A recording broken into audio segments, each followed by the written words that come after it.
కులవాది KV రావు తనపై పెట్టిన FIR రాష్ట్ర ప్రభుత్వం చౌకబారు ఎత్తుగడన్నారు వైఎస్ఆర్సీపీ ఎంపీ విజయసాయిరెడ్డి. రాష్ట్రంలోని వాస్తవ సమస్యల నుంచి ప్రజల దృష్టి మరల్చడానికి వెన్నుపోటుదారుడు చంద్రబాబు చేస్తున్న ప్రయత్నమని ట్వీట్ చేశారు.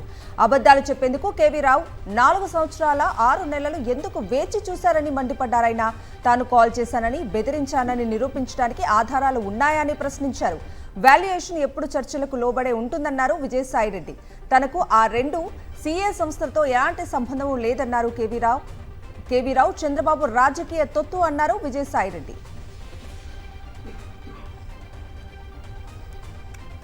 కులవాది కేవీ రావు తనపై పెట్టిన ఎఫ్ఐఆర్ రాష్ట్ర ప్రభుత్వం చౌకబారు ఎత్తుగడన్నారు వైఎస్ఆర్సీపీ ఎంపీ విజయసాయిరెడ్డి.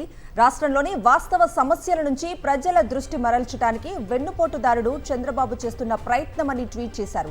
అబద్దాలు చెప్పేందుకు కేవీ రావు 4 సంవత్సరాల 6 నెలలు ఎందుకు వేచి చూశారని మండిపడ్డారాయన. తాను కాల్ చేశానని, బెదిరించానని నిరూపించడానికి ఆధారాలు ఉన్నాయని ప్రశ్నించారు. వాల్యుయేషన్ ఎప్పుడు చర్చలకు లోబడే ఉంటుందన్నారు విజయసాయిరెడ్డి.